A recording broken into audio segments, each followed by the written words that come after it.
Greetings, salutations, and other big words. My name's Ethan. My handle's Wrangler. Welcome to Frequency Studio. IronAge Spotlight number, what are we on now? 5. And today, got a fun adventure to discuss. It is The Perils of Sasha with Mr. Rawle Nyanzi. Rawle, welcome to the program. Glad to be on frequency. How you doing tonight? I'm doing all right. Earlier I got into a bit of a Twitter dust up, but I think I'm doing okay. Yeah, the nice thing about the Twitter dust-ups is you don't have bruises afterwards. So, Yeah, that's exactly it. so tell us, how'd you get into writing? Oh, that's easy. It started when I was 8.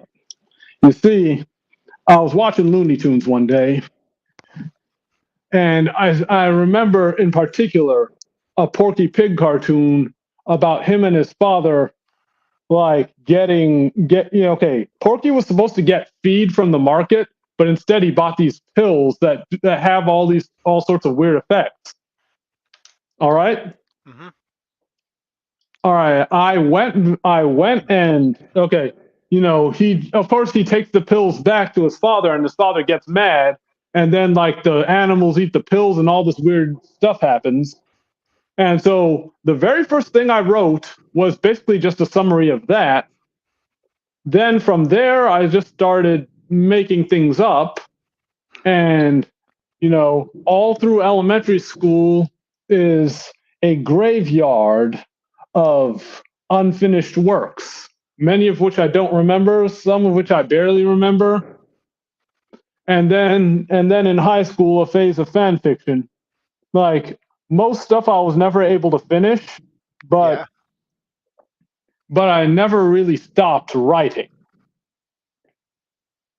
Well, it looks like it eventually paid off. You got a few books out there already, and the main one we're here to discuss tonight, The Perils of Sasha Reed. Yeah. Yeah, it's like I'm proud of this one. All right, so Kikoman says, soy for all. What's up, Yeah, Kiko? Yeah, what's up, Kikoman? so this world that you built in which Sasha lives, that's b- what there's quite a future you got hammered out there. Tell us about this world. Tell us about the setting. Oh, of course. You see, the setting of this world is a yeah is indeed a future Earth. However, you'll notice that it's a future where the use of artificial intelligences is somewhat constrained. Not entirely gone, but constrained. This is because in the past of the world, which I do kind of touch upon in one of the stories, like a group of crusaders fought against robots who had conquered the world. And because these robots once ruled the earth with in a state of tyranny, and then these robots were taken down by these crusaders. The artificial intelligence kind of became taboo, the way we would look at eugenics now due to Hitler's regime, for example. Gotcha. So that's why everyone isn't just bobbing everything off to the robots. Well, except one country, but we'll get to that. Alrighty. All right. So there's completely different territories I've noticed in there. Like some of the U.S.'s kind of borders have been redefined, and you have like mutant country and Carolina and Of course, yeah. You see, I can explain each one if you want me to. sure. All right, you see, what used to be the U.S. is now split into four major territories. One is okay. the first one that you start in is that the book starts in is Grand Carolina.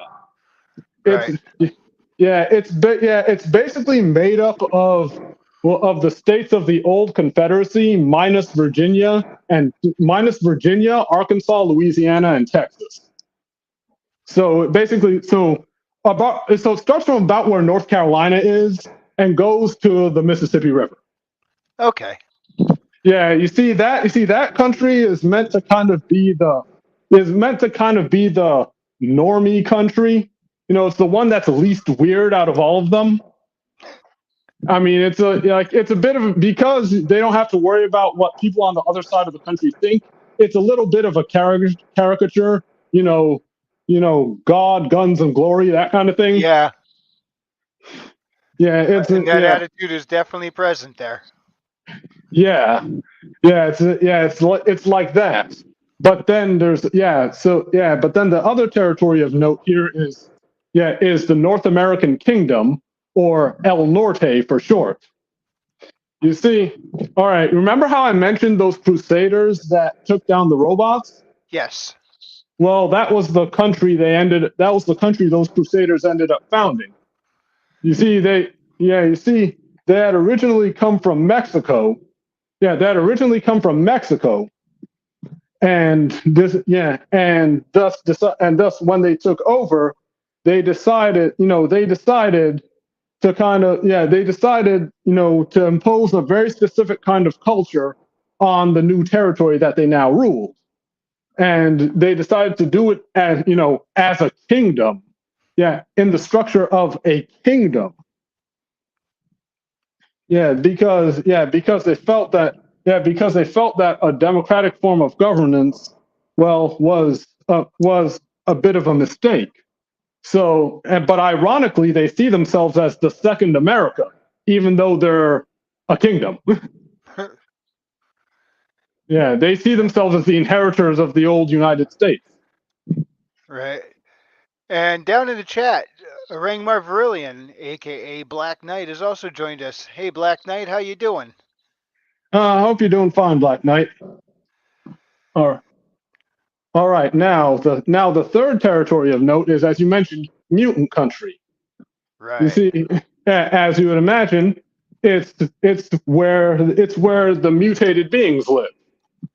Because so many of these mutants are reproductively incompatible, they have to use these birthing centers to make more of themselves.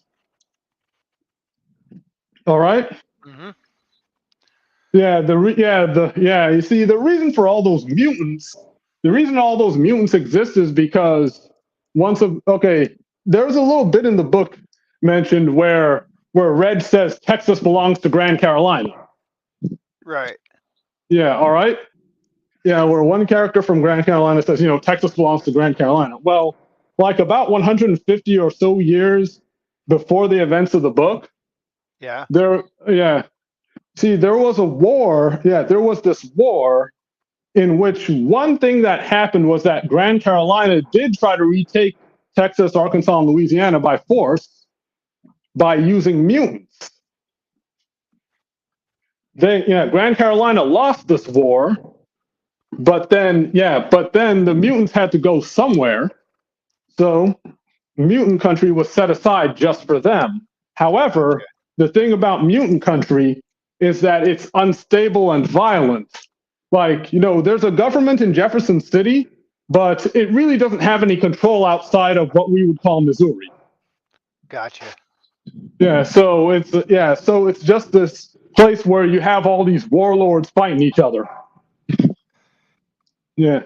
Yeah, and now the fourth and final place is the place Sasha actually comes from, the mechanized Atlantic. You see there, they leave everything to the robots. And I do mean everything.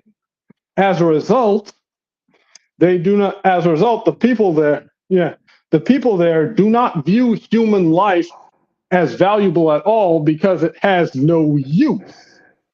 So therefore, they deem it, because robots can do everything better, and they are told this, of course, by the robots. Mm-hmm. They Yeah, see, yeah, the whole gaslighting thing that they do. yeah, it's like they see humans as just eaters who are in the way of of their pleasure, so they feel it's okay to just hurt other humans since they have negative value. And yeah, and you see one thing about Sasha is that the reason why she never succumbed to that mindset is because like this like mafioso guy took her in and taught her taught her a sense of ethics. I mean, so you see how bad things are in the mechanized Atlantic when Right. a mafioso is like the most honorable person there. Yeah. But yeah, you said that's where Sasha comes from. So let's Yeah. get into characters just a moment here. I just want to say hello to we've got Trippy Soul. He made it. He had to buy beer. All right. Herman P. Hunter's the Lore Forge. He's here. This har's mutant country, son. Yeah. You'll see more of Mutant Country in Volume 2 for sure. Yeah, John John Which is already out, by the way. Yep. John Dacker says Texas belongs to Texas. Don't let Reg hear you say that. Texas Texas belongs to Grand Carolina. That's what he would say. Uh-huh. See, the mutants were sent to Washington, D.C. Oh Thank you no! for that laugh there, Herman. Oh no! Washington D.C. is firmly inside the mechanized Atlantic. Yeah, But in this setup. yeah, this was the comment from Herman P. Hunter that I think he's referring to the here and now, though. Of course, of course, of course. Yeah, I know how people feel about Washington D.C. So but anyhow. Oh, but here's the other thing. But here's the other thing about the world at large. Yeah. It's ruled over by something called the world state. Now, here's the thing I did with the world state. Okay, Hmm. I did.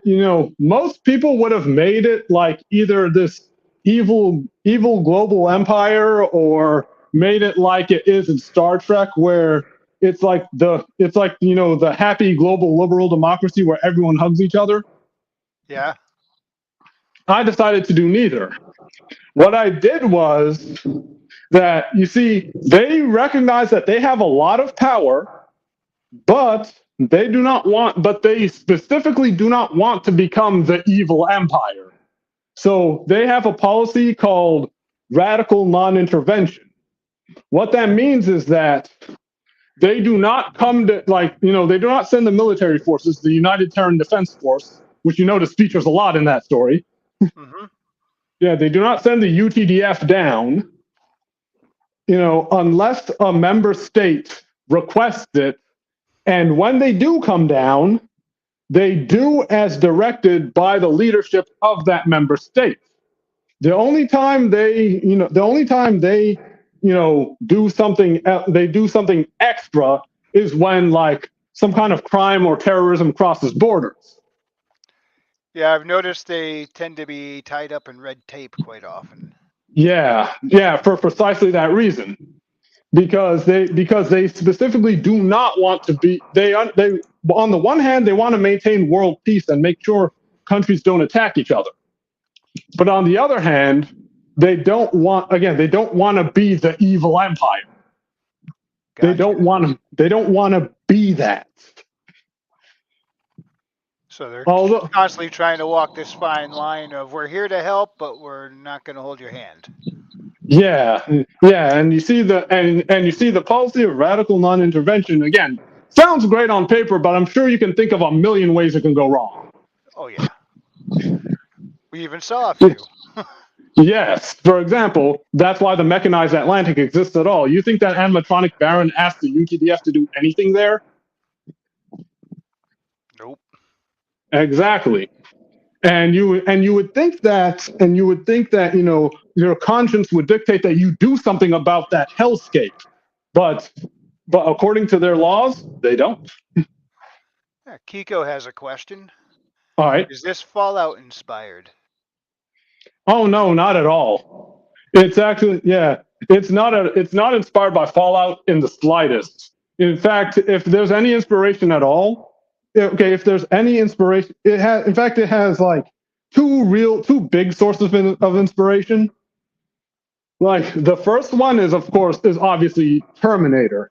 It was kind of my way of answering the question: what happens after John Connor wins? I could see that. Yeah, it's like I wanted to kind of answer that question, and of course, you see in the story that there's a figure who is kind of similar to John Connor in the Terminator series, Saint Javier Matarobos. Yes. Yeah, yeah, it's like that. Yeah, he's like the John Connor of the series. You know what I mean? Mm-hmm. Although the machines themselves seem to have a lot more personality than anything turned out by Skynet. Oh, for sure. Like they seem to be like their own individual minds. Yeah. Well, yeah. Well, yeah. You see, that's the thing there. I didn't want I didn't want them to just be these whatevers. I wanted them to kind of think a little bit. And So, and we have another question from Raven Nevermore. Was all that right. North Carolina to the Mississippi River? The division of states into smaller countries also sort of sounds like cyberpunk. Which I Uh, noticed there's a little bit of a cyberpunkish vibe to this. oh, of course, it's the far future. There's gonna be. Oh, and also the other source of inspiration. I don't know if you've seen this movie, but have you ever seen this movie called Cloud Atlas? I started to watch it once and then had to go do something else, and I never went back and finished it. Wait a minute, was that the Uh, one with Tom Hanks where he was like through multiple generations, or am I thinking of something else? I think it's that one. Yeah, I'm not sure if Tom Hanks himself was in it, but you may be right. But yeah, you see, all right, the character. Yeah, you see, yeah, you see another inspiration was the movie Cloud Atlas, specifically the segment about Neo Seoul. All right, Mm-hmm. you know, of course, it's like a kind of that has a kind of cyberpunkish atmosphere. Yeah. Although in Cloud Atlas the Earth is in far worse shape than in Sasha Reed. You know what I mean? Yeah, I Yeah, believe they had to like go to another planet by the end of it. yeah, yeah. It's Right. yeah, And I Trippy yeah Soul that is saying yes, that was the movie with Tom Hanks. okay yeah. You see in Cloud you see in Cloud Atlas there's this character named Sonmi 451 who was something called a fabricant, an artificial human made to serve regular humans. All right. All right. Yeah. The fabricants were kind of an inspiration for the mutants in the story because, but you see, whereas the fabricants were made to look human, the mutants are made to not look human. Right. In fact, the mutants they were deliberately they mutated themselves. I believe is that did I get that right? Not quite, but you're getting ahead of me. Ah. Yeah. But you see, this character named Son Mi ended up thinking for herself and noticing how badly her fellow fabricants were being treated. So of course he tried to speak out and such, and then like the government ended up killing her. All right, As governments and tend to do. yeah, you see, yeah. But I thought to myself, what if Son Mi wasn't this meek little server, but a badass warrior? And that's where the character of Kit came from. Ah. Yeah, That's where yeah. I liked Kit. Kit was fun. Oh yeah, there's a lot of stuff about there's a lot of thought went into Kit. He was like, he's this fox priest, as you know. Uh huh. Yeah, yeah. It's that, it's like, yeah. In volume 2, I actually talk a little bit about like why he does what he does. Oh, cool. But yeah, but yeah, the idea for Kit came from Son Mi because you see, okay, but I will say this isn't a spoiler. Just a little bit of backstory I think you should know, just for the sake of Yeah. this discussion. It's that You see, here, unlike Son Mi, like Kit, of course, spoke out against his government, but in his case, though, he actually succeeded in overthrowing it. Ah. In fact, this is only incy bincy spoilers for Volume 2. Doesn't really change much. Kit is actually the one who was responsible for superhumanism, Mm-hmm. but but he's been spending like all of his life since he first declared his thing, trying to like atone for having set off that monster. It's like like what he set off, he's trying to atone for. Gotcha. Yeah, he's trying to defeat the thing that he himself had set off. Yeah, that's actually a bit of a surprise. I would have never expected that was part of Kit's backstory. But yeah, but yeah, that's Kit for you. Yeah, I mentioned it in Volume 2, but I feel you should know that. Cool. So let's see what else Yeah. we got going on in the chat. Something I'd like to see in future Earth stuff is the fact that Tulsa, okay, is the farthest inland deep sea port, and it opened up in January 1971. Really? I did not know that. I did not Yeah. either. And we've been talking about all the stuff that we haven't even gotten to our main character yet. Yeah, so good call. Let's do this. Sasha Reed.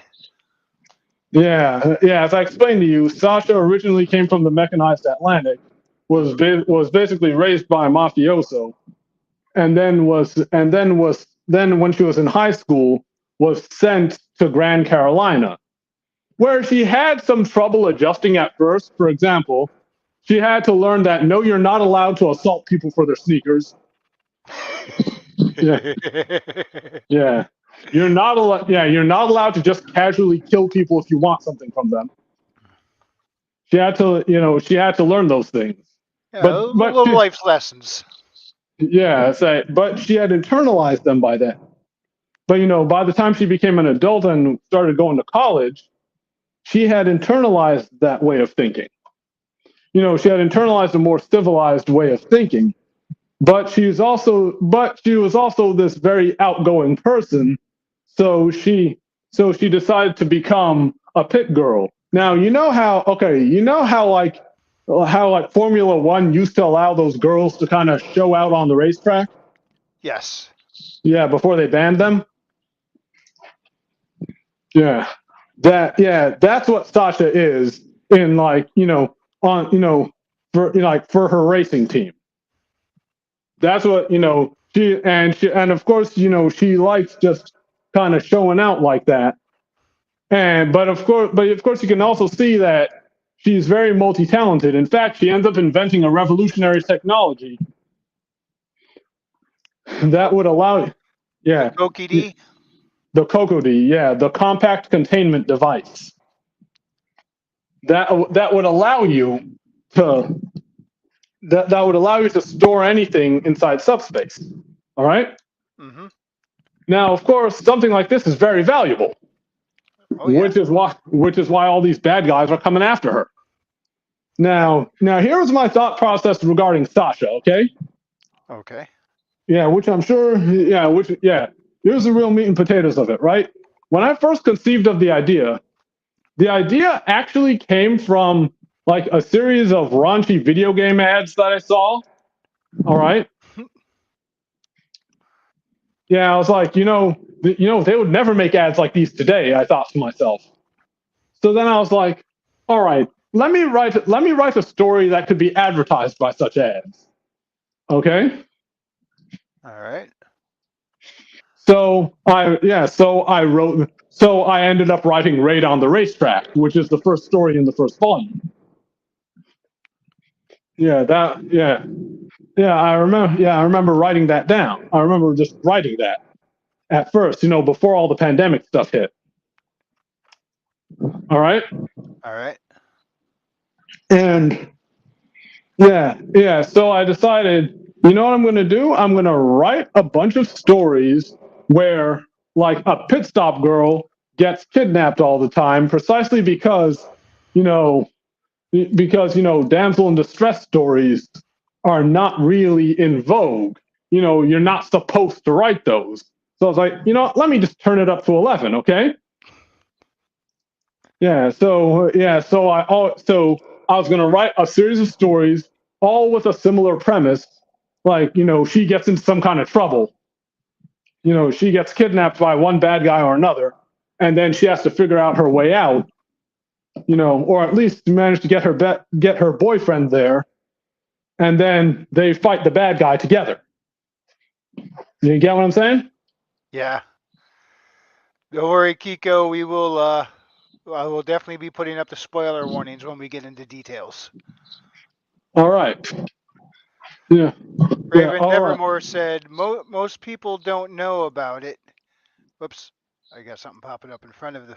I'm trying to read it, and I had a pop up kind of get in front of it there. All right. Yeah. What? There we go.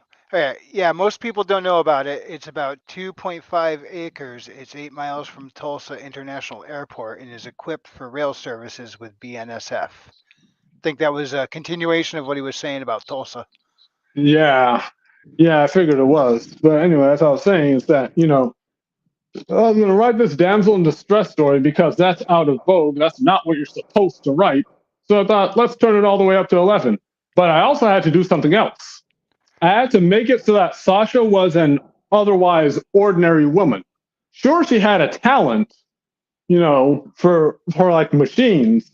But other than that, she was an ordinary woman. She was not she was not going to be this super being because then the premise just wouldn't work.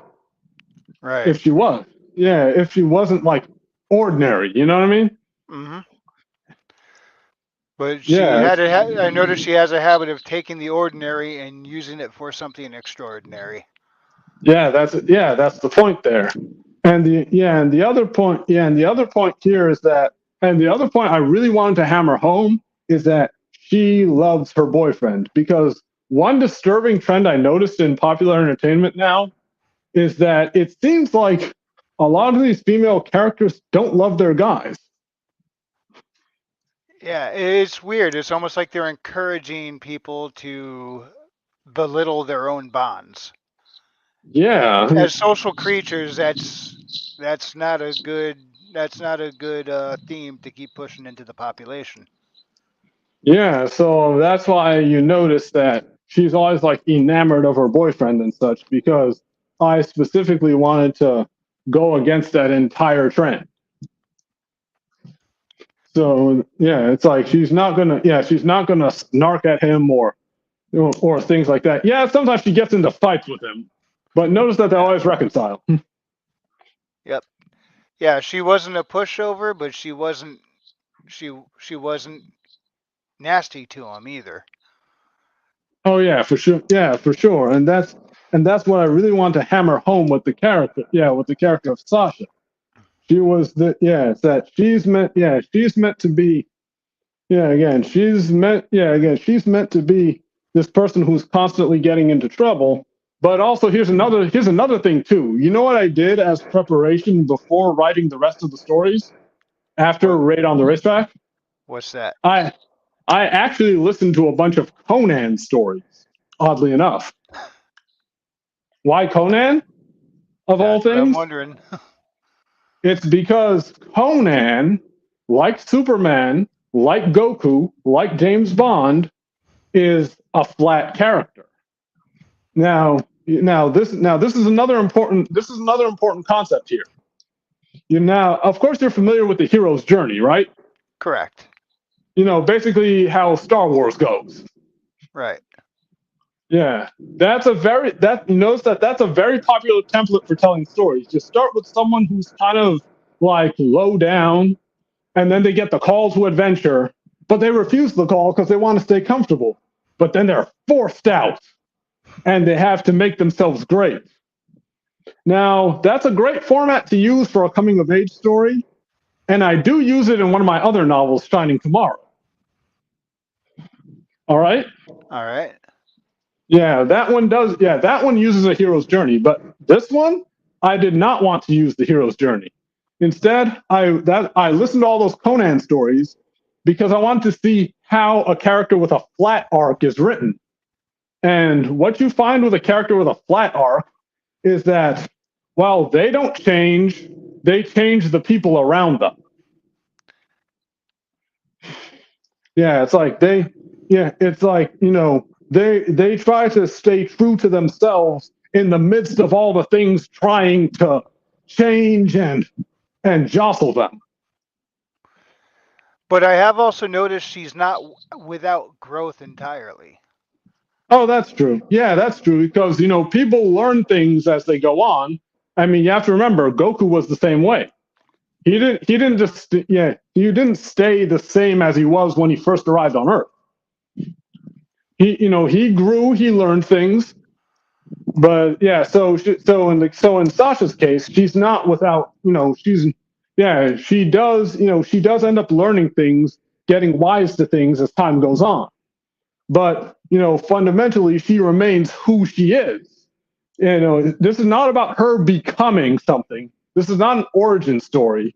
She is who she is already. She's, you get what I'm saying? Kiko asks, "Why did you call her Sasha?" Just curious.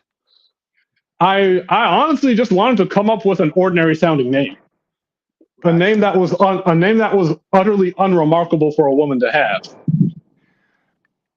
And Raven Nevermore says Conan is awesome. Yes, he is. Draco Nightmare says, "Rawle, are we getting another? Are we getting another sword and flower book?"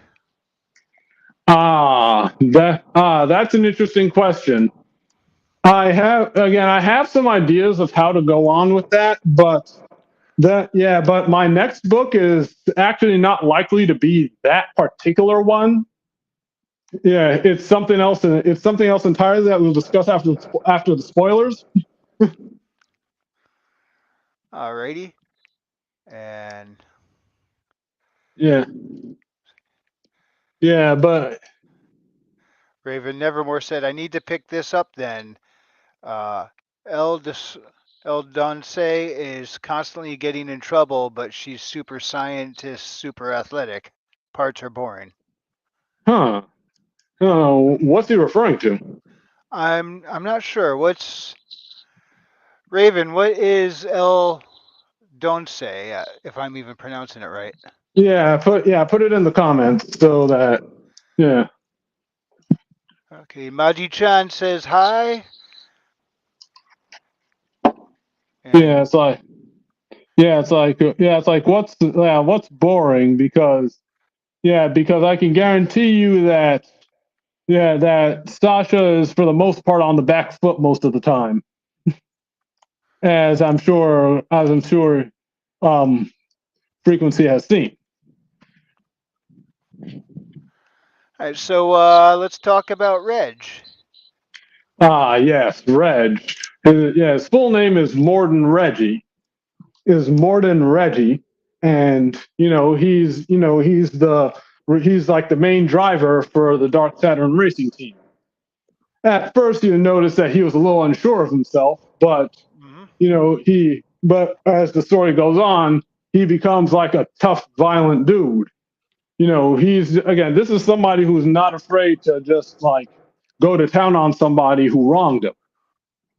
Right. I wanted to write a boyfriend for Sasha who, again, there seems to be a tendency to make like male characters, especially around like their girlfriends or wives or something, kind of doofuses. And again, I wanted to go against that by making him this, by making him like this tough guy who's sure of himself. And of course, you'll notice the pit crew is always nearby to back him up. Yes, the team actually operates as a team when things get heated. Oh yeah, it's like I also wanted to show how kind of times had changed in that with GoFar, the Global Organization for Auto Racing, they would tolerate a racing team getting into a dust up with somebody and having to shoot guns at them. They would tolerate it if somebody had to take care of business by getting violent. They wouldn't lose their heads over it. If if something Yeah. dangerous is happening and they decide we're gonna go protect somebody we care about, they can do that. And yeah, I like how like even not just the pit crew, but even the other pit girls would show up and help. Well, Like yeah. they all when one of them was in trouble, they all showed up. Oh, for sure. Oh, yeah, I mean, for sure. And provided they could. Some situations they just couldn't. But yeah, and in fact, with one of them, in the very first story in Volume 2, you see the aftermath. I actually follow up on Kimberly Faber. ah, Yeah, because again, you kind of notice what happened to her. yeah. Well, we'll discuss that a little more in the spoiler section. Awesome. But and finally, and here's a character. Yeah, here's another character I have to discuss because she's part of the main trio, Delia Onager. All right, let's do it. Yeah, you see, Delia is, of course, the daughter of the owner. Yeah, the daughter of the Dark Saturn team's owner. All right. Mm-hmm. She's very close with the team. In part, she's very close with the team and is often very supportive of them. But she's also this, by the book, law and order type of girl. Right. Yeah, she insists that things be done kind of like according to the rules. And that tied her hands a couple of times. Yes, it did. Yes, it did. And I mean that's her main thing. Again, it's like there's so much stuff in Volume 2 you gotta see. I will be getting to it. Because all three of the characters get like some major things happening to them. All three of those characters I just mentioned, Sasha, Reg, and Delia, have like some major stuff happening to them. Yeah, and the more we're talking, the more I wish I'd gotten to volume 2 before this, but I see what you mean now. When you were saying, but when I get to it, we'll do this again, and we can go really in depth on that. Oh, for Uh, sure. I might have Volume 3 written by then. what other characters do you want to discuss before we start diving into spoiler territory? Yeah, I mean, we already talked about Kit, who was the. Yeah, you see, the thing about Kit is that he's like Reg's priest, and also Delia's priest, because the team all go to the same church. Mm-hmm. Yeah, and he's like, the person and Kit is the person they would confess their sins to. Yeah. Yeah, you want to give a quick physical description for those listening? Oh, okay. Of each character? Of Kit. Oh, okay. Yeah, he's like a fox. Yeah, okay. He looks like a fox, right? Like again. Okay, imagine what a grown-up version of Tails would look like, except with just one tail, and wearing like, but more built, and wearing like a priest habit. Again, he's a fox. You know what I mean? Or Yeah. for those Star Fox fans, Fox McCloud. But imagine like a tall Fox McCloud in a priest habit. You know what I mean? Yeah. That's what Kit would look like. And if I remember correctly, he has a Japanese accent, right? Yes, he does, because he's from Japan. Yeah, so you have this fox with a Japanese accent telling you that Christ loves you. Yeah, you see, the thing about Kit is that his conversion was kind of him converting to Christianity like 150 or so years ago was kind of a big deal, and that's the reason why so many mutants are Christian in the story. Gotcha. Yeah, because a lot of those mutants decided to convert too after he converted. So that's how Christianity became a norm among even the mutants. Yeah. Okay, Raven Nevermore said, El Donce, if I'm saying that correctly, is a book series by Lawrence Donners, currently 16 books. I haven't heard of that rather mammoth series. Neither have I. Yeah, maybe it's for a good reason, but I don't know. And Raven Nevermore said, "Oh, Perils of Sasha Reed is available on Kindle Unlimited." Yes, So, it yeah, is. for those of you with Kindles, check that out. Yes, but yeah, you get yeah. Just read and review it. That's all I ask. Okay, Yeah. anything else you want to cover before spoilers? Huh. Huh. Yeah. Well, nothing really because I want to get to the interesting part. All right, let me just put up that warning.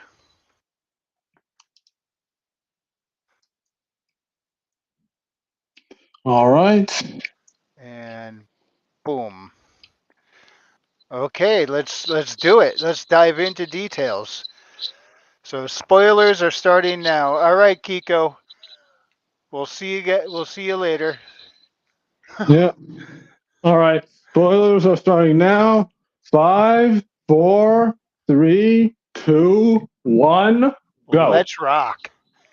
All right. So the where do you want to start? Probably with the first Yeah, with story. the yes, with the very first story. All right. It started off with her in the pits. Uh, so the first adversary she had to deal with was Gear Witch, if I'm remembering. Which gear? But close. Or which Yeah. gear? Which gear? Yeah. Yeah.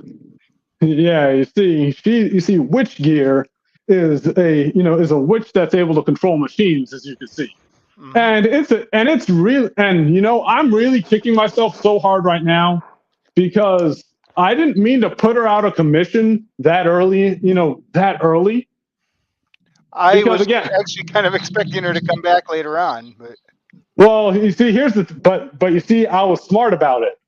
Notice that I wrote it in such a way that she can come back. mm-hmm. And from the beginning, I was always planning to bring her back. I just hadn't thought of how I'd do it yet. So she will be back. Cool. But still, I'm kind of kicking myself because it's like I really should have used her more. Yeah, it's like I should have used her more than I did. Because again, it's like I've had more time to develop her because I guess it's because when I was writing it, I just had to think of an adversary, to get walloped at the end of the story. Yeah. And I hadn't really considered that, because by this point I had not even necessarily considered that I was going to be writing this like as like a series. Mm-hmm. I was just kind of experimenting with that first one. And you just never knew it was going to take off as much as it did, huh? Yeah. Yeah, so I actually kind of regret not doing more with her.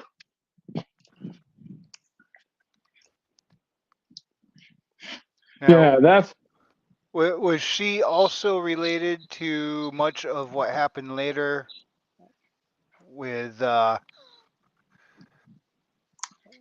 down by the church and everything, or was that a completely separate thing all on her own? Is she tied to what happens later at all, or is that just her independently? well, what you saw in that story was her independently, but I would say that she has only like the smallest and loosest connection to that group. But it's not, yeah, but they're not really tight or anything. Again, a lot of backstory stuff. And this is where Sasha did not believe in magic or the supernatural at all. Figured there was a technological explanation for all the strangeness going on. Oh yes, that's what she thinks. up until like the fifth story. Yeah, you reach a point where it's like, okay, now I can't deny this. Yeah. Yeah, she thought there was a yeah, it's like, she that was another thing too. It's that she was, I have her thinking there's a scientific explanation for everything. Yeah, she now her control over machines. Clearly, she had some supernatural talents going on, but is she also just a flat out technopath? Well, yeah, that's how I thought of her as a technopath. That's Witch Gear, I mean. Yeah, that's how I thought of Witch Gear as a technopath. But yeah, Sasha is not one. She's just good with machines. Yeah, if she hadn't even invented the successfully anyway the Kokadi, she was in the theoretical trying to figure it out phase, and Yeah, that's why she got snagged by her, right? yeah, it's that she had shown it on like a video, but she hadn't built it. She hadn't actually built a working one yet. And so Witch Gear expected Sasha to build one for her. Yeah, to build one for her, but Sasha hadn't figured it out yet. But then, of course, she does figure it out in the second story, Right. and in fact shows it to Reg that she finally got it. Yeah. Now, how much I can't remember exactly how much that it can hold so much up to a certain point, and then after that it starts adding weight to the carrier. I believe is that right? Not quite. It's that I don't really specify. I don't really specify the exact capacity. Yeah, I just say that it holds a lot of stuff. Yeah. But you made it very clear that it was limited. Yes, it is limited. I just didn't specify exactly what the capacity was because I felt it wasn't really that important to give an exact number as yet. Because she wasn't at the point where she would need to store it to capacity. Yeah. Although it was kind of cool, you almost pull weapons out of hammer space like Stewie Griffin. Yeah, yeah, that's it. Yeah. Oh, yeah, that's the other thing I need to tell you about. The one thing I'm sure you've noticed is the ubiquity of deflectors. Yes. Yeah, Deflectors are quite often used, and quite frankly, I don't know how someone can survive in this world without one. that's the point. That's why they're as common as cell phones are here in the here and now. Yeah, that everyone has them, and you see in story, here's what it was. You see, people need it. Deflectors are to defense what handguns were to offense. Uh, A quantum leap. yeah. So yeah, as a result of the deflector, like think of all of the guns you know about now, right? Think of all of the firearms you know about now. Hmm. Those don't stand a chance against these deflectors in this story. As a result, the firearm technology had to improve. So you saw a shift from gunpowder weapons to magnetically accelerated weapons. You know, yeah. Pretty much So miniature railguns, pretty much. that's the best way to describe them. And as a result, you have these weapons that shoot projectiles at like 5 kilometers a second, which is very powerful. Hmm. Which is also why the deflectors provide hearing protection. Otherwise, everyone would be deaf. From like sonic booms. Yes. Probably not the bang of it going off, just from the air Yeah. stacking back together. Oh yeah. Yeah. Yeah. And also, but then there's also a side effect of that, which is that automatic fire is no longer feasible because even though materials have been made to withstand these new muzzle velocities, if Yeah. you try to shoot automatic fire through them, they melt. Like they melt the barrel. So everything's back down to semi-automatic fire. Yeah, but you see, Sasha's invention changes that. because now you can make a barrel of arbitrary size that can magnetically accelerate a round that's smaller than the barrel. So now it won't put as much wear and tear on the barrel, thus allowing man-portable automatic fire to make a comeback.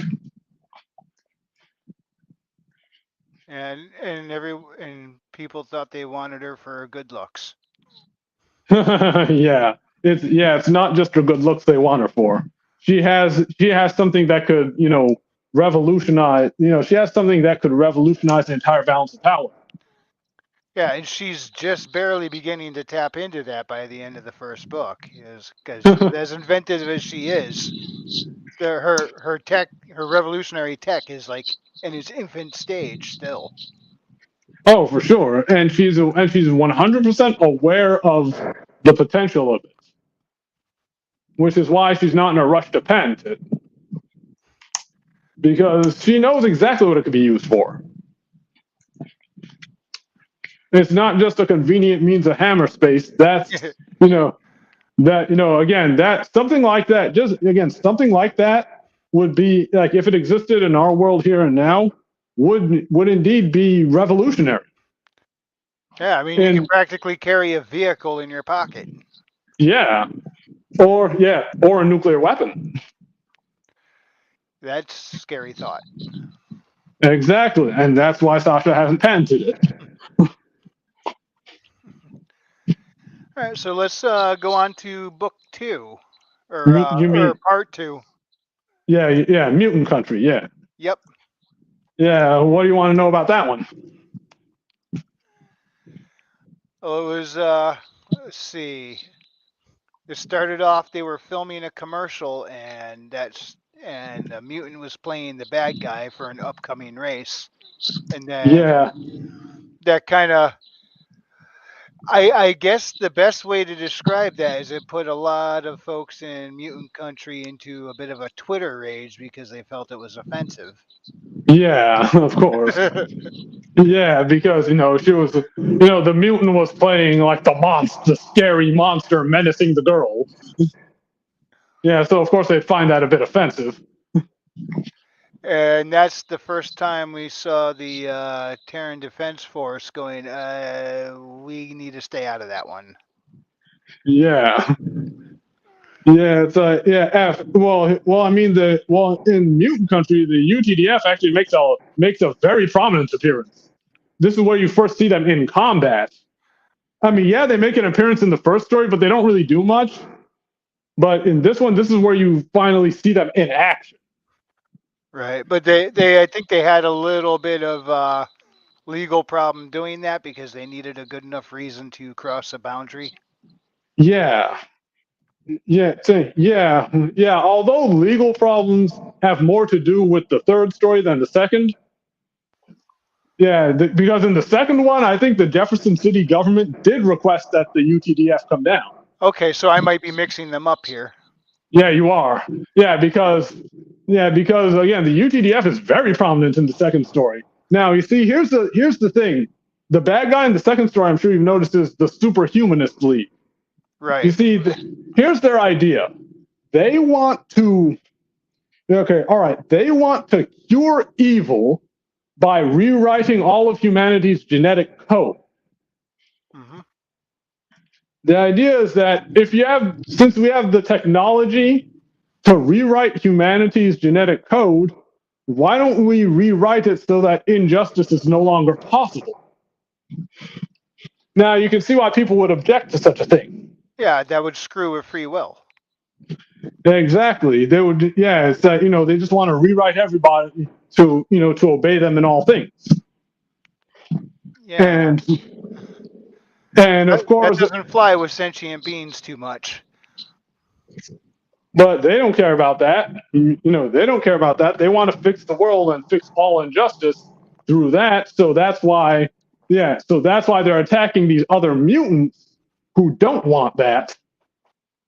Yeah, who don't want that, and that's why they're going after people like Sasha, whom they feel that regular humans, are the ones who need to be changed the most.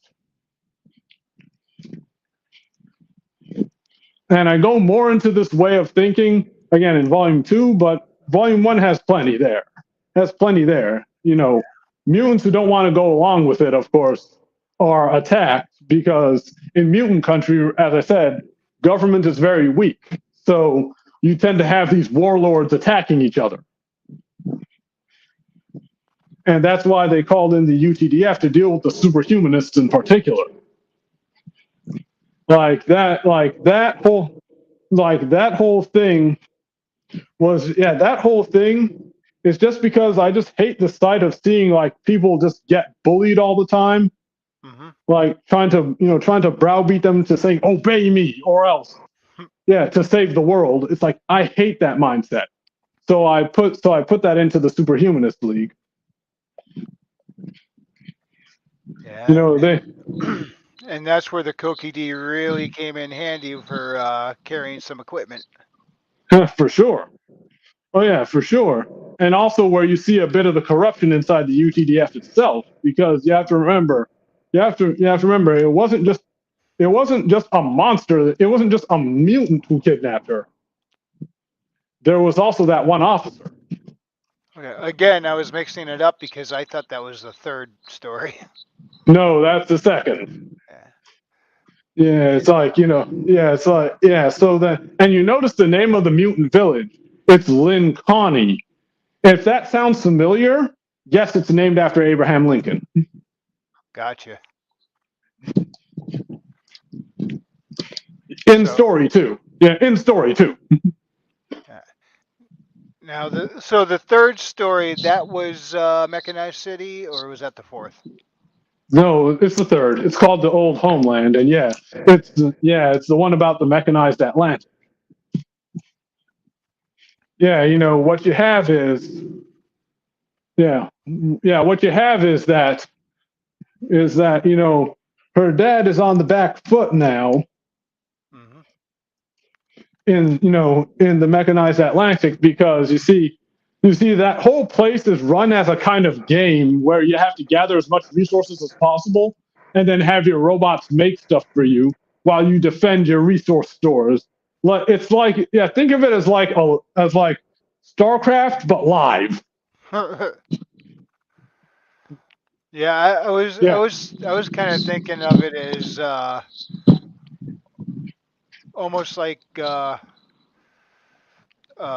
captive populace constantly being forced into tournaments for the overlord's entertainment.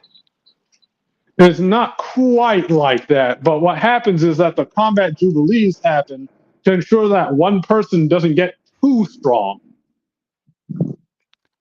Now, if I remember correctly, her adoptive father bit off more than he could chew, challenging somebody else, and yes, he did.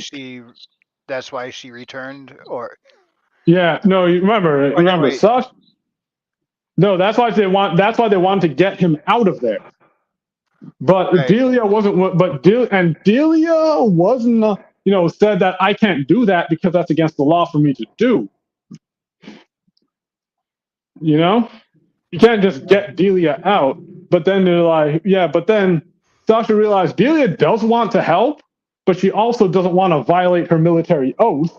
So then that's when they hit upon the idea of using Kit, because the only other big organization that could do something like that is the church.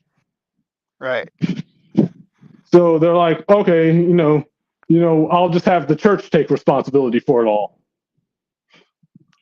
Because the way the laws are written, they actually could have some pull there where nobody else could. So that's the idea they went with. But then of course the Kokudi technology, some people got wind of it, or rather Dr. Albig and Korik got wind of it and had Sasha kidnapped. Again. Yeah. And that's where you learn about this idea known as the truth of this world. Now the truth of this world is meant as basically my critique of, it's basically my critique of AI You know what I mean? Mm-hmm. Yeah, which is like, all right, once the robots do everything for you better and cheaper, human life then ends up having negative value. All right, no, let me correct that. From a strictly materialistic perspective, if the robots do everything better, cheaper, and faster, human life ends up having negative value because humans consume resources. Therefore, it becomes okay to hurt other humans from a materialistic standpoint. Now, obviously, now the obvious way to negate that is through religion. But if you're not looking at it from a religious standpoint, how do you challenge that? How do you challenge that idea? Yeah, it kind of requires a moral compass to do so. Which, Yeah. by the way, how is it exactly the church has pull in the mechanized Atlantic when many Well, mechanized people don't seem to follow the church? I mean, in the world state, in like the world state. I mean, just as a whole. Oh, gotcha. Okay. Yeah, Yeah. So that's. that I was a little lost on. So thanks for the I thought. clarification there. I thought I had made it clear that yeah, you bring somebody over, but the church has to take care of the person they just brought over. They can't Right. just fob it off. They can't just fob it off on, say, Grand Carolina's government, for example. Gotcha. Okay. Yeah, I was that's I was it. trying to think of how the church had pull with the mechanized Atlantic. I was getting that a little backwards. Yeah, yeah. I should have made that clearer, but good. You may have. I've read a lot of books in for me a short period of time, so it's a lot of Okay. information rattling around up here. That's what I do with that one. I want it. And now the reason I wrote that particular, you see, here's the thing though. That whole setup was actually inspired by a particular book that I read a while back. Like by a Which while book? back, I mean, I read this, I think, back when I was in high school, actually. A book called Manna by Marshall Brain. Yeah, by a guy who calls himself Marshall Brain. Don't know if that's his actual name, but yeah. You see, he describes a future in which, of course, as I told you, robots do everything, Hmm. but of course, he portrays the mega corporate dystopia where everyone is unemployed and living in housing projects and just suffering Yeah, versus a utopia in Australia in which the robots give you everything you want, everything you could possibly want. Now, my answer to that was, all right, if the robots give you everything you could possibly want, all right, then yeah, it's like, yeah, what then does that what's say left to about, want? no, or rather, what does that, and of course, you approach it from a materialist perspective, as a lot of these sorts tend to do. you know, all right, then what actually is the value of human life if you don't believe that, man has an inherent dignity? If you don't, again, if you view everything just from a purely materialist perspective, like, if another human can do nothing for you, in fact, is negative value because they consume, what happens to your norms if it's just based purely on utilitarianism and the like? They can become skewed very quickly. Yeah, it's like then there'd almost be no reason for them. Yes, you may have grown up with earlier norms that valued human life, but what about the people after you? You know Each who generation it chips away a bit more. exactly because they see that the material conditions are different, and that's and that and the mechanized Atlantic was pretty much my answer to that. I see. My answer to that idea, and more broadly, that world where AI isn't doing everything because it's kind of a taboo. because they see it the way we would see eugenics now, for example. Yeah. And this is where Kit has his first major role, I believe, right? Yes, it is. Yes, it is. It's where Kit first appears. I'm glad you kept him around. He quickly became one of my favorite characters. Yeah, I have another reader who really likes him too. And how often do you see a priest with a sword on his hip? Not often. Not often, but he takes it. Yeah, but as you can see, he's very devoted to the Lord. And the fourth story now, Bloody-Handed Warlord, where they're going on pilgrimage. You see, this one I think is special because, To former Texas, right? yeah, to the kingdom of El Norte, to rather the North American kingdom, which is also called El Norte. And Yeah, that's where Reg kind of blew a bit of a fit about that one. yeah, because again, even in the present day of the story, the people of Grand Carolina really do believe that Texas should be in Grand Carolina. It shouldn't be in that kingdom. But the problem is, you see, Texas is where the kingdom's capital is. So yeah, and the people inside Texas itself are loyal to the king.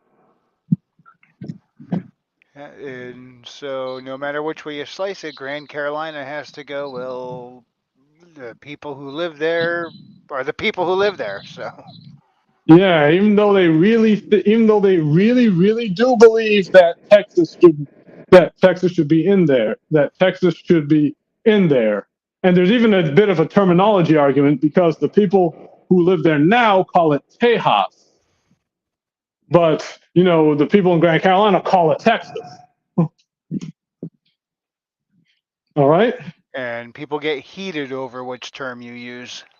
Yes, yes, it's that yeah, it's that Texas. They believe Texas belongs to Grand Carolina. But the other important thing here is that you notice that this is the first time Sasha has to encounter Reg's religious convictions.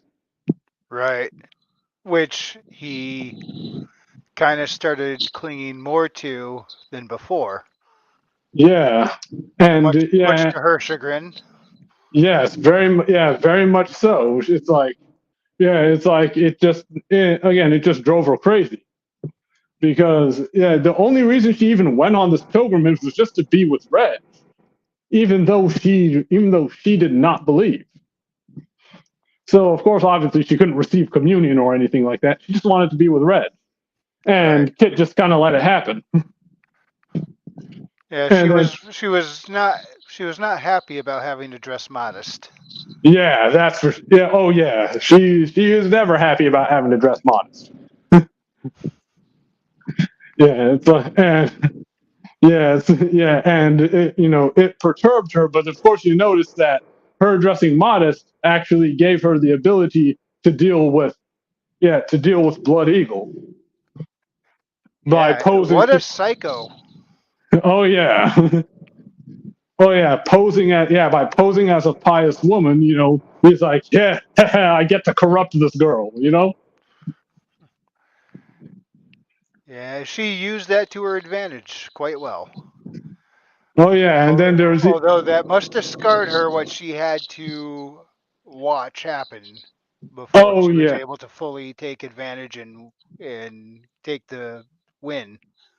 oh yeah, it's like it's that she was told to kill a baby, but then she refused to do it. So then Blood Eagle did it himself to show her that your refusal means nothing. Again, it was just to show her that I have all the power. So he then just disembowels a baby in front of her, and Yeah. then they And, make and and then the big boss shows up a little bit later. yeah, while they're fighting the king. while they're fighting the king, of course, and then when he presents Moloch, no, when Moloch present no, when Blood Eagle presents Sasha to Moloch, all right, yeah, then the truth comes out. Uh huh. Yeah, it's like, why did you deceive me? You should, ensure the integrity of your sacrifices. Yeah, And I then, would definitely call Moloch a grade A douchebag. But yeah, yeah, it's like they summoned Moloch only to give him, and that's why he got so mad that he just said, you know what, screw you all.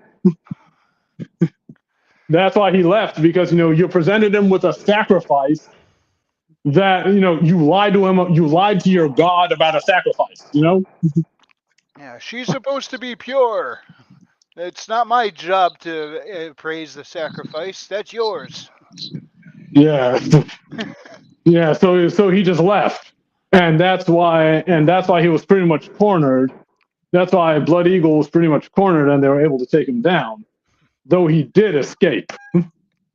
Yeah, I do like how they took him down when they figured out.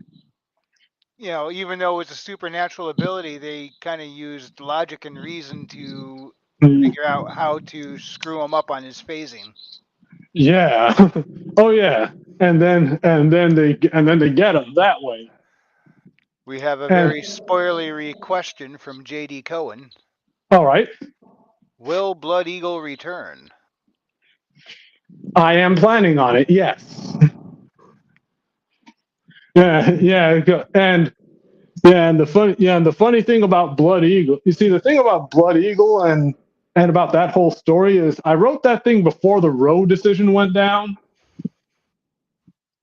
So yeah, so reading it again in light of the repeal of Roe v. Wade, again, sometimes it may hit kind of different.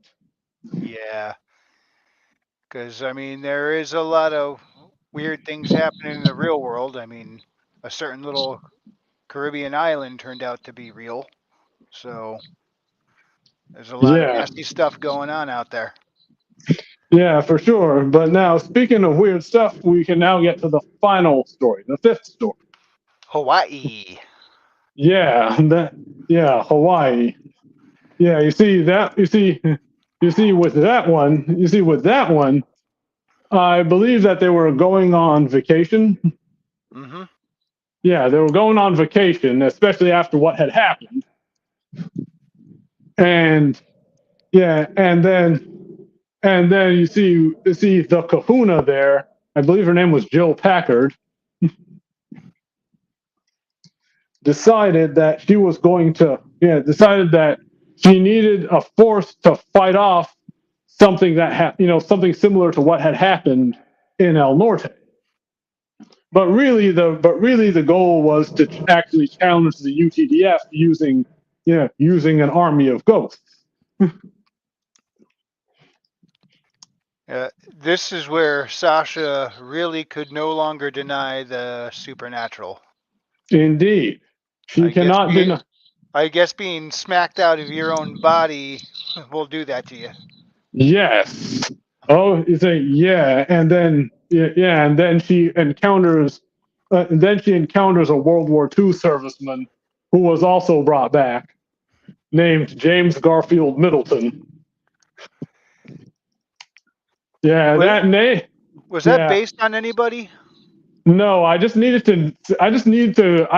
a name that sounded like someone from the 1940s would have. Oh, you nailed it because I was sitting there reading that. I'm like, was that a real person he's basing Oh, this on? This oh why does it no. sound familiar? Oh no, I just figured that's how people named their kids then. So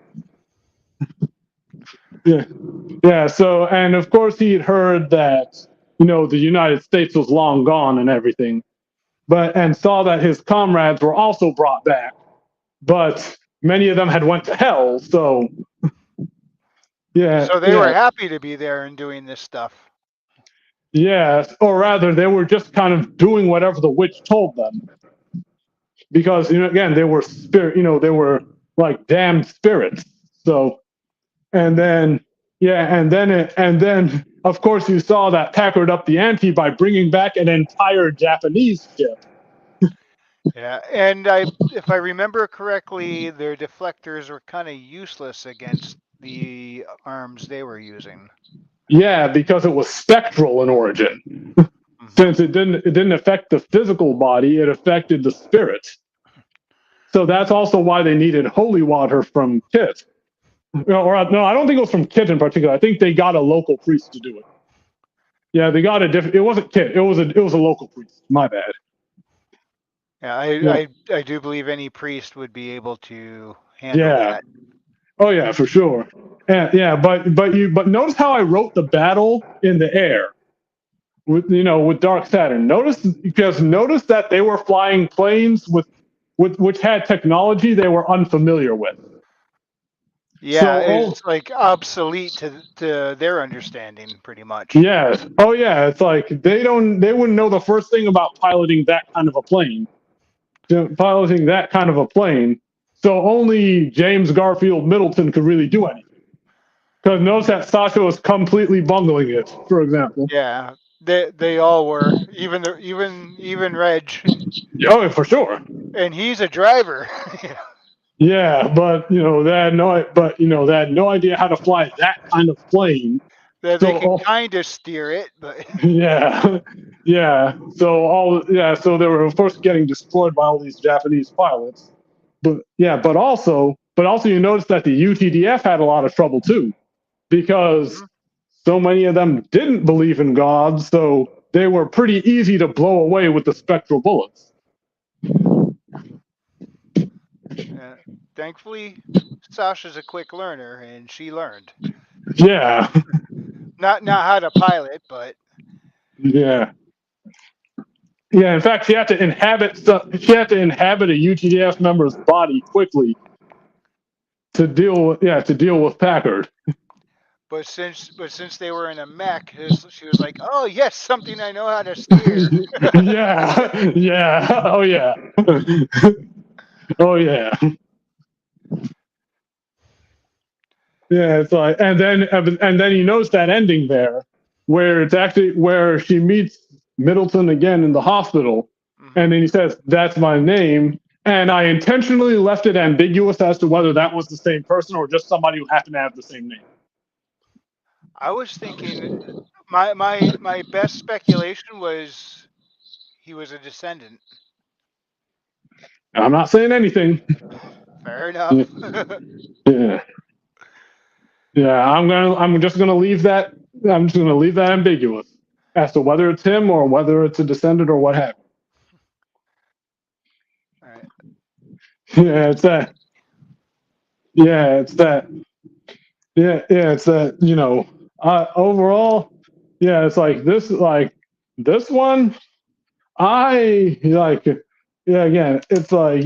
But notice how I structured the stories. I didn't write them like as one continuous narrative, but each one was its own thing with a beginning, middle, and end. right. Yet you maintained a continuity and they kind of built off of each other. Yeah, that's the point. That was the point there. I wanted it to be episodic because my goal here was to kind of revive the short story, and I figured I could do that by disguising it as a novel. All right. So I'm looking at the book blurb for volume 2. All right. Sasha Reed fears what her compact containment device, or COCOD, could do. It's so powerful that it could make world-ending weapons the size of smartphones. The worst scum on Earth will stop at nothing to get one for themselves, and that means Sasha's their number one target. Can she escape their clutches, or is the planet itself doomed to destruction by her own invention? Well, I know what I'm going to be diving into in the next couple of weeks here. And you really should because again, it contains a lot of character development, especially for Sasha, Reg, and Dealey. Now, something I've been wanting to ask, Yeah. and now that I see the face on the front here, I noticed it's the United Terran Defense Force. Terran. Does that mean that we do have extraterrestrials in this world? About that. Well, yeah, okay, United Terran Defense Force. It just means that it's like, it's like the military force for a unified Earth.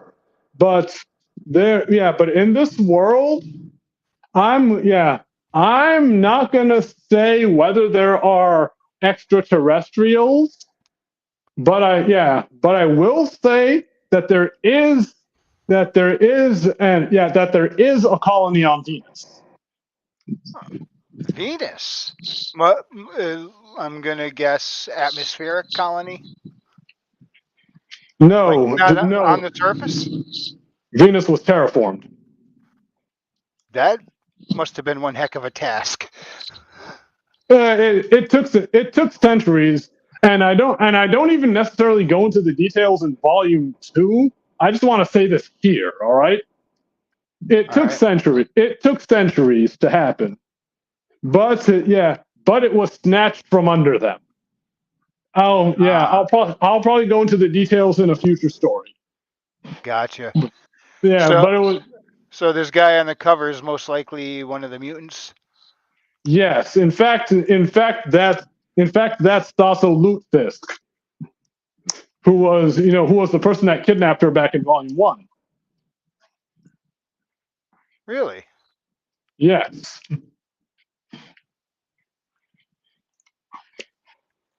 Yeah, remember how a mutant snatched, confronted Reg in the mutant country story just as she left the race? Yes. Yeah, that was him. Gotcha. Uh, I don't know why, but whoops. Oh, wrong button. All right. Did it again. It like loads that thing right. It's gonna pop. Okay. There we go. All right. The the face mask on him, just that that happy nonchalant smile he's carrying her away, just cracks me up. I'm glad that it does. Yeah, I just wanted to give Witchgear's henchman just kind of a silly appearance, because again, I was just thinking, a supervillain that has some goofy henchmen. Yeah. Yeah, so Well, some of the yeah, henchmen were not so goofy. For example, Jill's maid. I even see her as less of a henchman and maybe more of what we're in spoiler territory. I'm trying to remember. Was she actually higher up than Jill, even though she was playing the maid? no, she was basically surfing Jill. Okay. Yeah, I I, mean, yeah, I I was yeah, suspecting her to be more than that. Like but maybe she yeah, was pulling Jill's strings covertly. no, Jill was the one in charge. Tiffany was just serving Jill. Yeah, yeah, Okay. Oh, you know what? I just realized I didn't have the screen share on the whole time I was sitting there bringing up the pictures. yeah, yeah. Okay. So Yeah, I was sitting here expanding pictures over here like this, and I didn't yeah, have the screen share on, so you probably just saw me putting my fingers all over the screen for nothing. yeah, I like that design. And of course, there's the Volume 2 cover, and of course that fishman carrying her is Stasso Lutefisk. Yeah, and it's it's again, you really, really, really need to read Volume 2, Oh, I plan because to. and as I had said backstage, all right. Now, I told you that I'd written this novel called Shining Tomorrow, right? Yes. Yeah, if you go to my author page, if you click my author name right there, you should be able to find it. Yeah, if you click like Rawle Nyanzi, you should be able to find it right there. Yeah, all right, scroll down, Sword and Flower. Volume 2, and Shining Tomorrow. Yeah. There we go. Yeah, you see this one. You see this. All right. Now that one was something I wanted to expand into a series, but I just could not figure out how to follow it up. That book you see there tells a complete story. So if you were to read it, you will get a story from beginning to end. All Okay. right. Yeah. But it's just that, I just couldn't figure out how to follow it up. Now, if you want me to talk about this one a bit, is that fine? Yeah, go for it. Yeah, Shining Tomorrow. It's about a world where, or it's about a world where the Germans win World War I, and the long-term effect of that is that the Japanese Empire ends up controlling most of the U.S. Almost like a mirror universe type of scenario.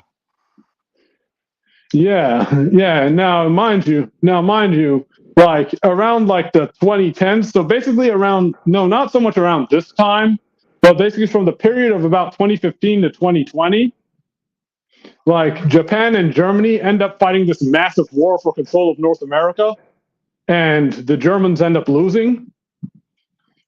Although they do get a swatch of it kind of in the middle of the country between the Rockies, between the Rockies, the Oklahoma River, and the Mississippi River. Mm-hmm. Yeah, whereas both coasts end up belonging to Japan, as do Texas and Louisiana,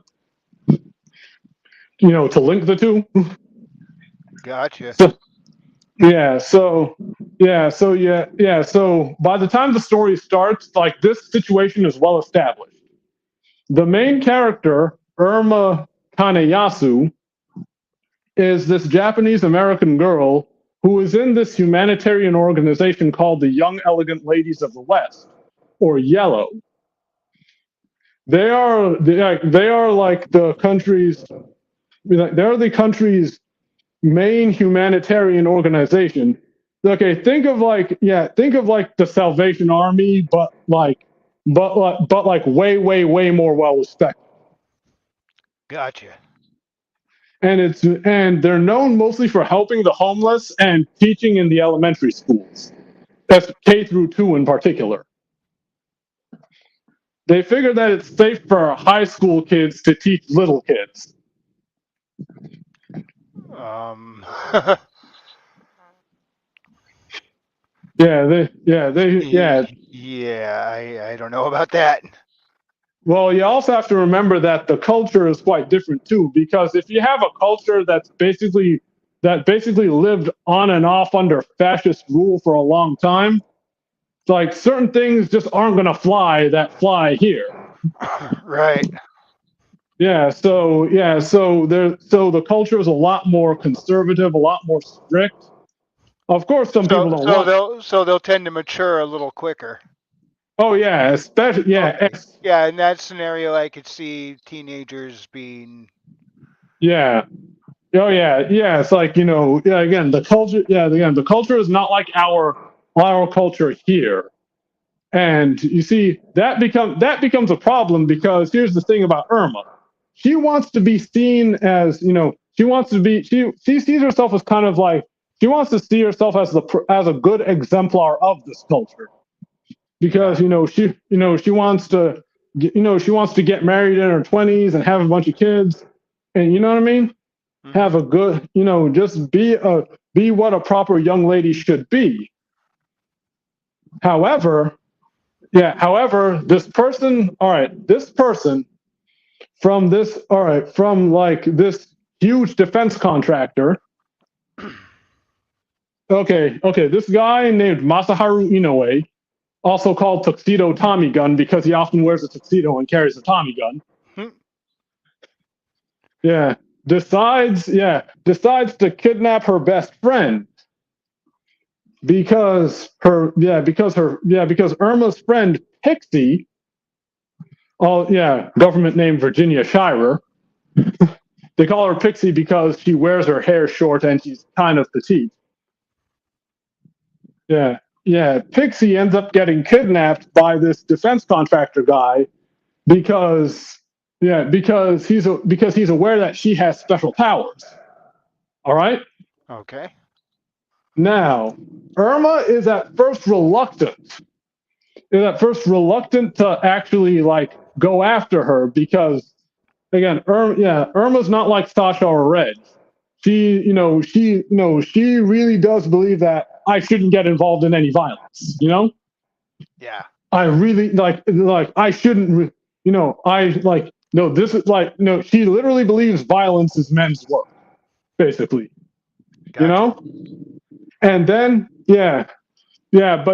and then her mother, who is also superpowered, again tries to give her something that could help, but again, Irma doesn't want to use it because she's not supposed to use it. You get what I'm saying, right? Yeah. In her mind, this is like it's just wrong. Yeah, it's just wrong. You don't use that. I mean, and then so she asked for some help then she asked for some help from some local witches. Yeah. It's just so she can see what's going on inside that base, inside a military base. All right. Hmm. So she asked for protection to the military base, and then to her shock, she sees her teacher getting tortured. And then this makes her snap. You know what I mean? Yeah. Where it's like, That would be disturbing to see. yeah, and in fact, not only was her teacher being tortured, her friend was being forced to participate in the torture.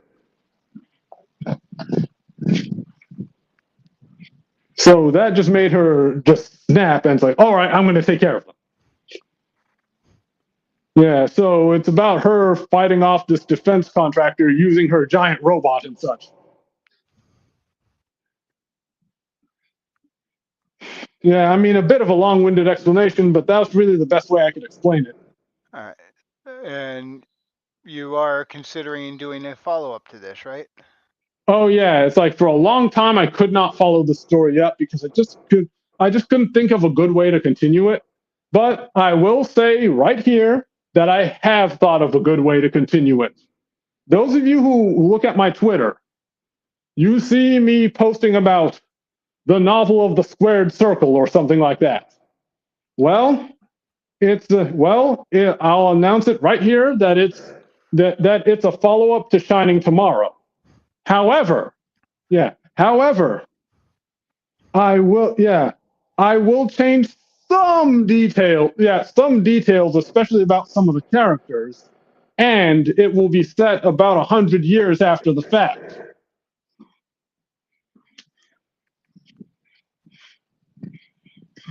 And it So will be are you set. working on that now, or is that an upcoming project? I'm working on that one now, and also this one, also this follow up to Shining Tomorrow will primarily be about pro wrestling. Cool. All right, Yeah, and you have one more in here we have not talked about yet. It was brought up in the chat once. Sword yeah. and Flower. Oh yeah. That was You see that one? Yeah, that one was when I first started learning about Appendix N and about the pulps for the first time. I decided that hey, I can give this a shot. Let me write something like one of those. All right. Yeah, this one is about like a pop star from Japan, you know, ends up, ends up in like purgatory basically, alongside some Puritans. Yeah, alongside some Puritans, and has to help them fight off a demon. But the problem is she has special powers, and you know how Puritans feel about special powers. Witchcraft. Pretty much, yeah. The only reason she doesn't get hanged is because one of the guys thought she was cute. Well, that does help in awkward social situations, from what I understand. Yeah, I'd gotten the idea for the story because one, I had read this book called Albion's Seed, talking about early American history. All right, and I just got done reading the section about the Puritans, but then I listened to like this J-pop song, specifically the ending song to this one anime called The Heroic Legend of Arslan. Yeah. And then I was like, let me combine this with that. So then Sword and Flower was the result. Yeah, sometimes you get the most interesting storylines when you combine two different topics that typically don't have anything to do with each other, and then you find out, wow, these mesh nicely. Yeah, and here's something else I found out just like after the fact, after I had published it. I found that I basically inverted the whole white savior thing. Now, I'm sure you're familiar with a common progressive complaint about white saviors, right? All right. Yeah. All right. You there? Oh, sorry, I had the button pushed on my headset. I said right. Yeah. Yeah. I was okay. I was okay. Okay. You're aware of the common progressive complaint about white saviors, right? Right. Now you see. Now you see, white saviors are when you have a man, typically a white man, comes into like comes into like a spirit into like a non-white spiritual but primitive culture, and Mm-hmm. then he comes and saves them. They're suspicious of him at first, but then he proves their worth. He proves his worth to them, and then saves them from somebody else who's also from his own culture, right? Of kind of like Dances with Wolves or Avatar or Yeah, yeah, Fern like Gully that. even. Yeah, like that. Yeah, something like that. You're familiar with so you're familiar with the concept. Now you see what I had done actually, and I wasn't even really trying to do I wasn't really didn't really have this in mind, but I found that I'd done it was I kind of inverted it. Instead of a white man, I have an Asian woman, right? Mm-hmm. By the way, And looking at the cover, is she hydrokinetic? no, that's like a key blast like you'd find in Dragon Ball. Oh, gotcha. Okay. Anyhow. Now you see, of course, instead of a white man, you have an Asian woman, right? Right. Instead, yeah, the spiritual primitives in this case are the New England Puritans. All right? Okay. Yeah. And yes, she even ends up saving them from somebody from her own culture who's trying to hurt them. Okay. Yeah. Yeah, so all the elements of a white savior narrative are there, but I inverted them. But the thing is, I wasn't even thinking I want to invert the white savior narrative. It just kind of happened, you know? Yeah. I mean, almost like a New England Shanghai Noon. Yeah, I think I remember seeing that movie way back. Yeah. Although I don't think he was saving them specifically from. He teamed up. Jackie Chan teamed up with Owen Wilson, but I don't think he was saving them from a Chinese invasion. Yeah, I don't think so either. But it, I it don't was think. it was neat, a bit of a fish out of water with like a strict religious overtones happening. That could get pretty interesting pretty quick. Well, yeah. Well, yeah, and that's what I was. Yeah. My main goal here was to imitate the kinds of stories I was reading about in Appendix N. Now it's a little rough around the edges, but I mean the people who read it seem to enjoy it. Yeah, which was your first publish? Was it Yeah, it was Sword and Flower. Of that list, it was Sword and Flower. Then Shining Tomorrow. Then the two Sasha Reed books. So that's four you got out so far, and Yeah, you're working on your fifth now, which is yeah, the follow up for Shining to. Tomorrow. Yep. Yeah, You want to put and that this back up and once more? yeah, and as I said, you don't need to have read Shining Tomorrow for it to make sense, mind you, because I know it's been a long time. So I'm not going to expect you to read Shining Tomorrow for this to make sense. But it'll be set 100 years after the fact, and it will, yeah, and it will heavily feature pro wrestling. Will it have the subtitle Volume 2 Shadowheart? No, it will not. But it's It will just not have. set in the same continuity.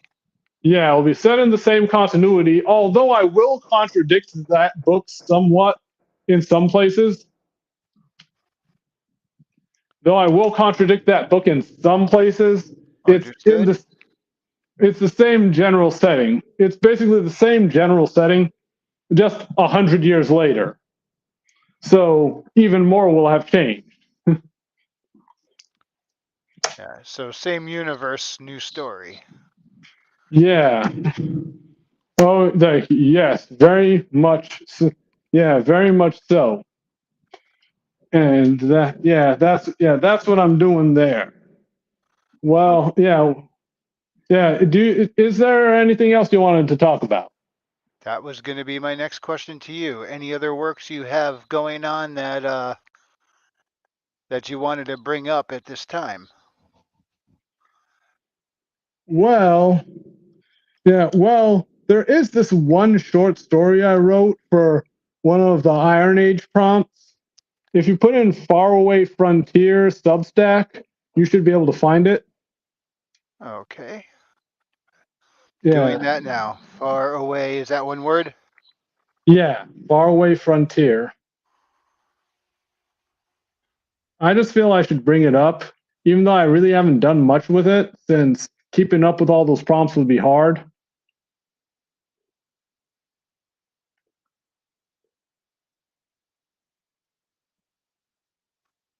Yeah. No, it's that. Yeah, far. All right. All right. Is there any way I can get okay, is there any way I can get it to you? Any way I can get like the link to you? Yeah, if you look over at the chat, you'll see private chat. Click on All right. that and drop the link in there and I should be All able to right. access it pretty quickly. All right. Private chat, you said. Yep. Yeah, if you look over to the right on the StreamYard, you'll see comments, banners, banned, and below that is private chat. Private chat. Comments. Yeah, comments. And then some more comments setting. I'm seeing comments and settings. Yeah, I'm kind of doing this from my phone, so all right. So yeah, look, Oh, so okay. you may be seeing it differently than I do on the computer. All right. So let me see if this. Okay, are you Oh, able to see it? yes, Can you see it? I got it. All right. Yeah, try bringing that up.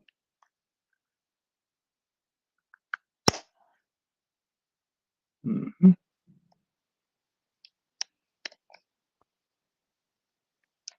The Tale of the Marooned Revolutionaries by Rawle Nyanzi. Sorry, I said it wrong. Rawle Nyanzi. There we go. Launched Yeah. 2 months ago. Yeah, like I said, I haven't been able to keep up with all those prompts and the like because I'm writing like 5 million other things.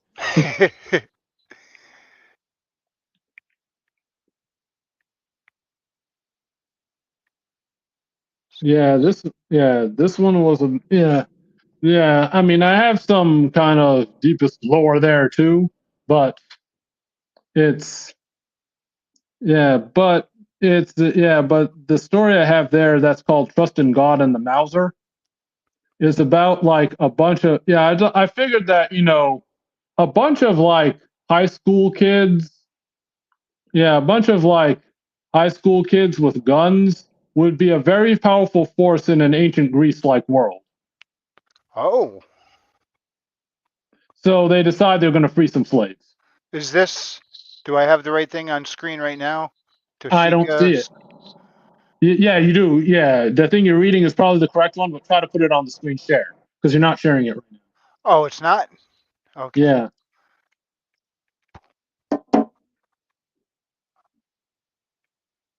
Okay, I can see There it we now. go. Okay. Yeah. This is it. Yeah. Yeah, for the art, I had just used a bunch of AI stuff, but this was before I decided I'd stop using AI. But I'm not going to go back and erase all my AI or whatever. Yeah. I notice you seem to have an affinity for Japanese lore. Oh yeah, absolutely. Absolutely. Yeah, I freely admit that. Well, I'm there's a lot of interesting things to be taken from Japan. So yeah, they offer up a lot of cool lore, a lot of cool ideas. that's true. Yeah, you have been busy. I have.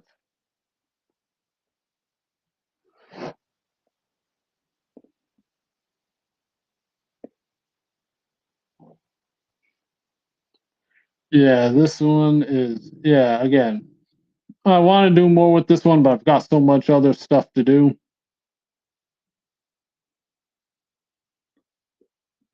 Except with this one, I was kind of playing around in somebody else's fictional universe. The good thing about it, though, is that they kind of open sourced it, so anyone can write in it. Oh, nice.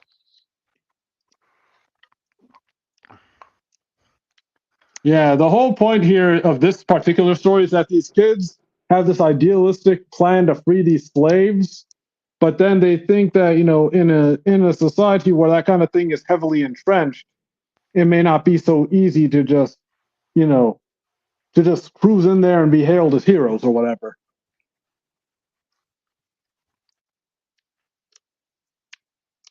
Okay, and Raven Nevermore said posted and gilded. I am doing that now.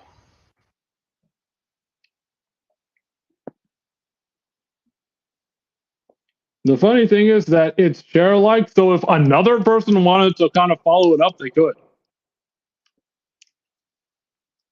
Because they licensed it in such a way that, yeah, you can write whatever you want in it, but then whatever you write has to have the same license. So if someone wanted to follow that up, they could. Cool. Well, it's been posted and gilded. We'll see who bites. Uh, wow. So there's 5 works there. One in progress. Yeah, you are a busy guy. A lot of writing to do. That's true. All right. So we're we're coming up on the 2 hour mark shortly. So I'm gonna start Yeah, wrapping up here. Uh, yeah, so one more time, I want to bring us back to the Perils of Sasha Reed. I have that in the link below. Also, where else can people see your work? You said you're on Twitter, right? yeah. That's mostly where I hang out. Yeah, or under your actual name, or Well, the Rawle Nyanzi name is there, but like the handle is Parvenu62. let's see if we could find that.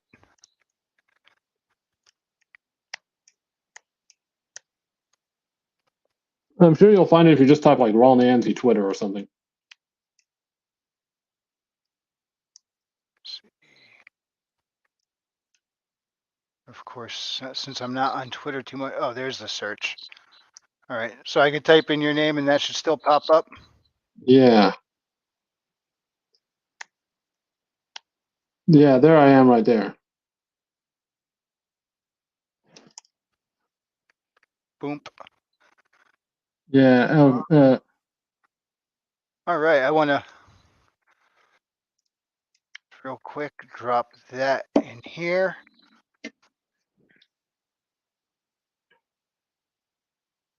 I don't know if that works as a link in the actual chat or not. I'm sure they'll figure it out. Yep. Yeah, so everybody check out Rawle Nyanzi on Twitter. Check out the Perils of Sasha Reed. It gets fun. Yep. It's boom. Yeah, it's like reversed on the camera there. I go to hold it up. It looks right side up from here. Yeah, no, the left and right from on when I'm looking at it on the screen, it's not like a Yeah. mirror. Yeah. Yeah, so Rawle, thank you so much for coming on. This is Thanks for bringing me on. yeah, I was planning to check out Volume 2, but now you got me more excited to check out Volume 2. Please do. Yeah. So everybody give Rawle a follow on Twitter. Go check out his Amazon and hit the follow the author on that. Get that algorithm bumped up so people can see his work. All Thank right. you again, Rawle. Anything else before we shut this down? No, I think I've said everything I need to say. Uh, I'll see you later. all right, man. You have a good night. And You too. everybody else, if you enjoyed this presentation, hit the like. If not, I appreciate you stopping by. I'll see you next time, and God bless. Of course.